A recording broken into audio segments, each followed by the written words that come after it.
moved into the day with a bounce in your step? What if your mind was consistently clear and you had a body that was light and flexible and that helped you to perform your best all day long? The truth is, your body was meant to thrive. It was exquisitely designed to function brilliantly and to work beautifully. You deserve not just to survive, not just to cope, not just to make it through another day, but to actually love your life. That's what I want for you, and that's what I want for each and every one of us. I want you to have the knowledge you need to protect yourself and your family from disease.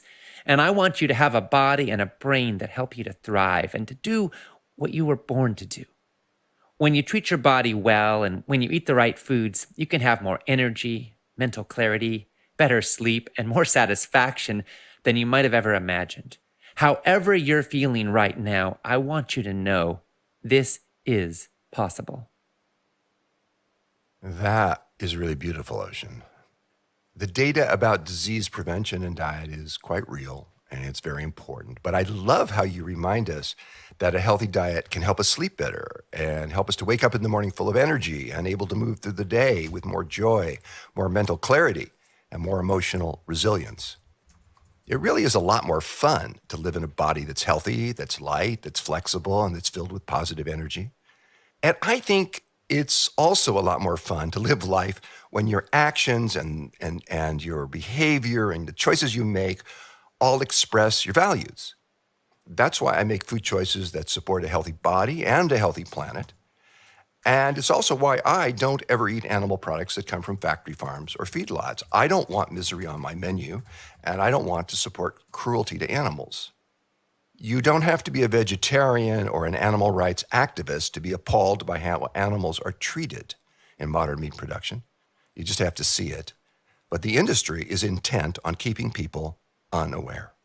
Even people who eat meat, in fact, perhaps especially people who eat meat, have a stake in wanting the animals raised for food to live in a good way and to be treated humanely.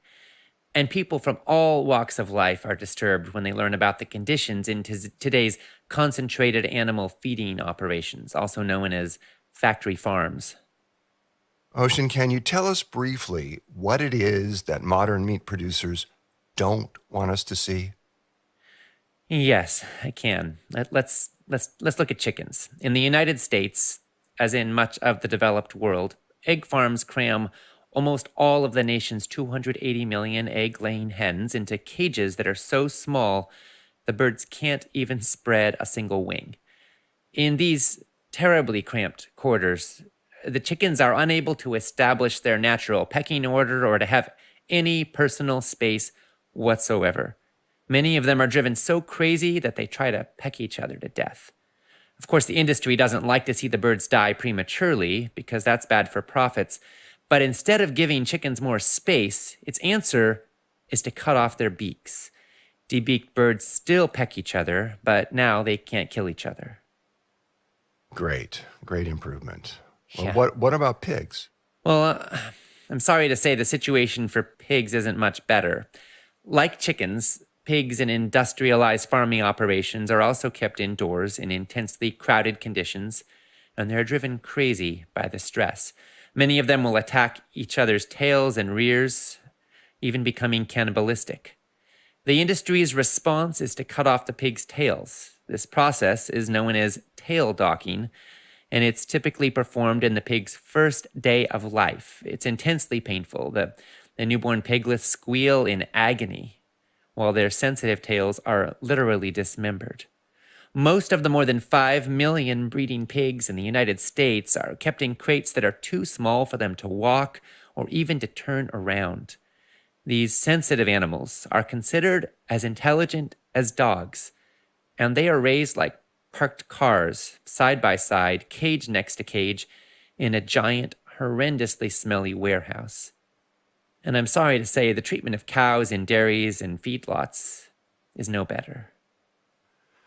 Thank you, Ocean, for sharing those painful realities with us.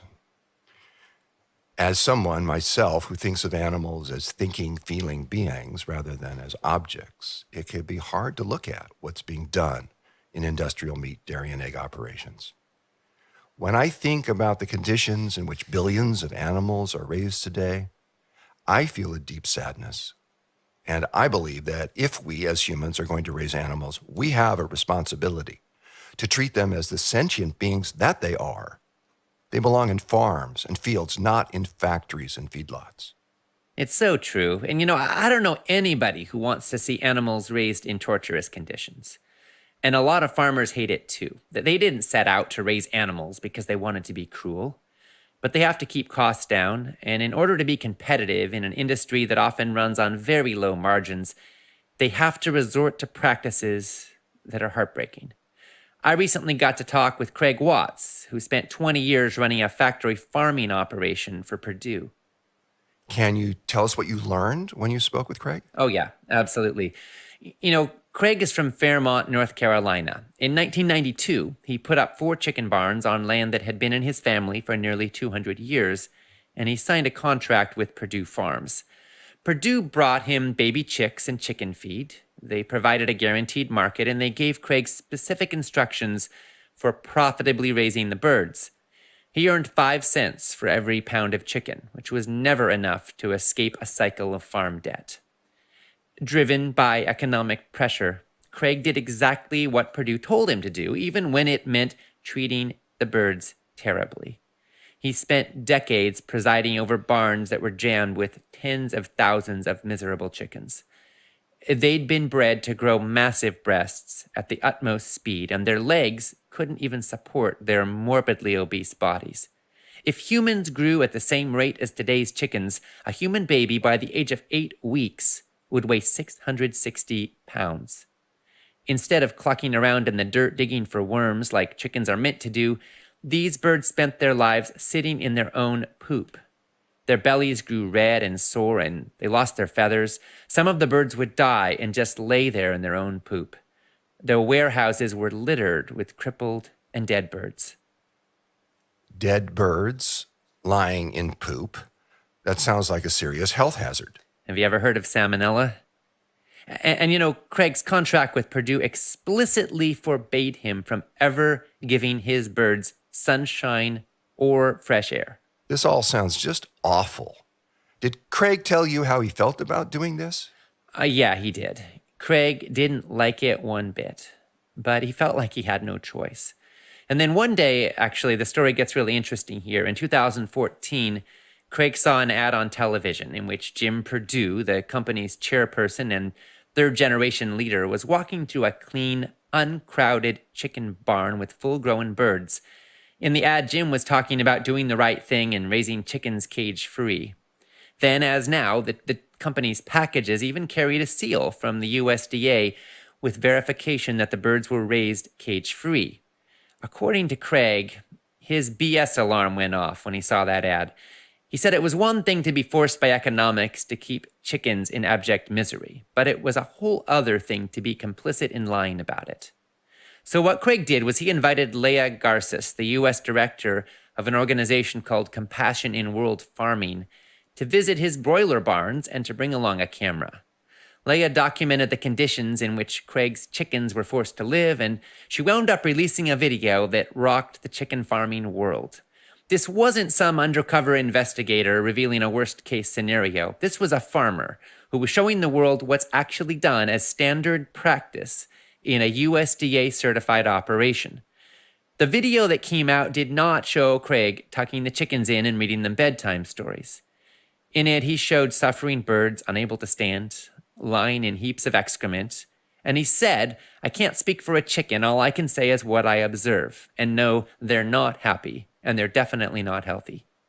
The video ended up going viral. It was seen by millions of people. How did Purdue respond when the video went viral? Well, the company tried to say that Craig was just a bad apple, that he was just mistreating his birds. But Craig pointed out that Purdue had been inspecting his farm every week, and they'd been giving him nothing but glowing reviews. They had even named him a top producer and given him awards many times. What's Craig doing now? Well, he couldn't take it anymore. He eventually canceled his contract with Purdue, and he jumped in full-time working with Socially Responsible Agriculture Project. It's an organization working for an end to the factory farming system. Craig's job now is to spread the word about the madness of factory farms and to help farmers to transition to more humane and sustainable practices. Craig told me that the factory farming system has gone totally off the rails. The companies that drive it, he said, have massive political influence, and they force farmers into what he called a form of indentured servitude. Animals are suffering and the environment is deteriorating, and Craig, for one, has made it his mission now to expose the truth and to work for change. Well, I am very glad and encouraged by the changes in his life that he's made, and I agree we need to expose the truth. But there are forces that don't want that to happen. It probably won't surprise our participants to hear that in the United States, every single one of the 50 states has laws against cruelty to animals. The problem, though, is that in every single one of these states, those laws specifically exempt animals destined for human consumption. The result is that the animal agriculture industry routinely does things to animals that if you did that to a dog or a cat, you'd get put in jail. The few anti-cruelty laws that do apply to farm animals stipulate that practices are allowed as long as they're considered to be normal by the agriculture industry. So what's happened is that bad has become normal, and then no matter how cruel it is, normal is legal. We have polls telling us that 94% of Americans believe that animals raised for food deserve to be free from abuse and cruelty, and that 71% of Americans support undercover investigative efforts by animal welfare organizations that expose animal abuse on industrial farms. I'm glad so many people in this country believe that animals raised for food should be treated well and certainly should be free from abuse and cruelty.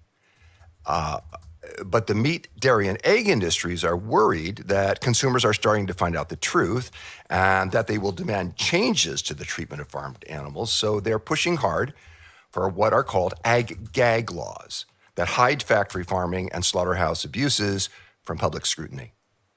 A number of U.S. states now have these laws on the books, threatening jail time for anyone who takes pictures or videos of farms without permission. It's true. And actually, one of those states is Kansas.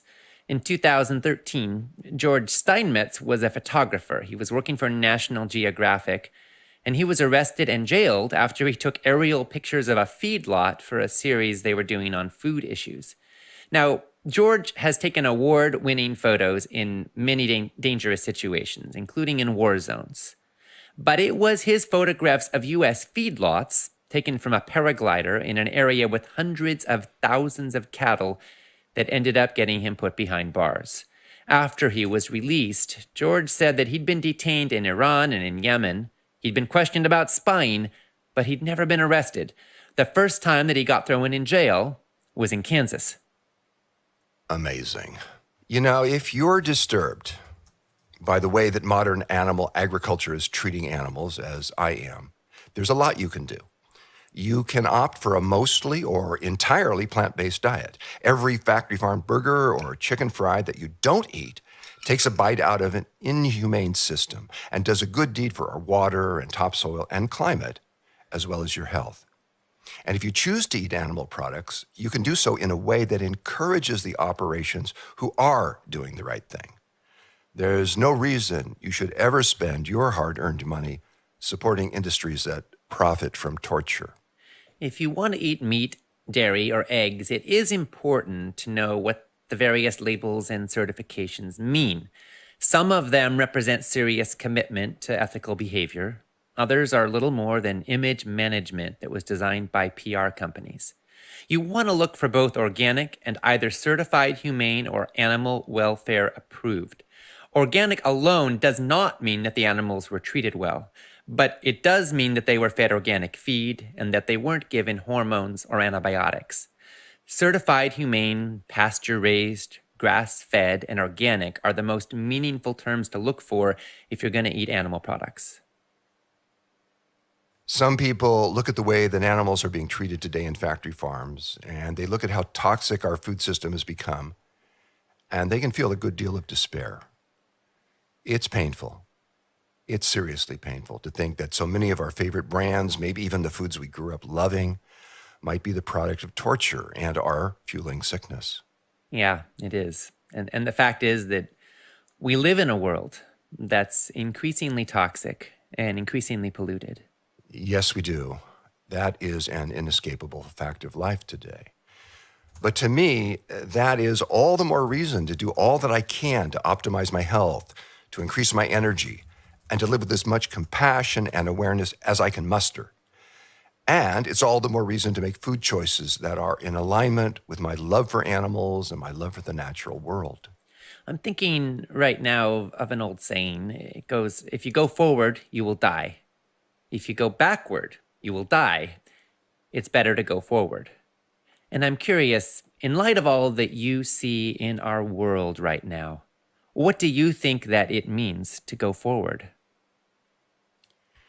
To me, going forward means making our lives as much as possible into expressions of our highest vision. It means living with as much respect as we can for ourselves, for other people, and for the entire Earth community.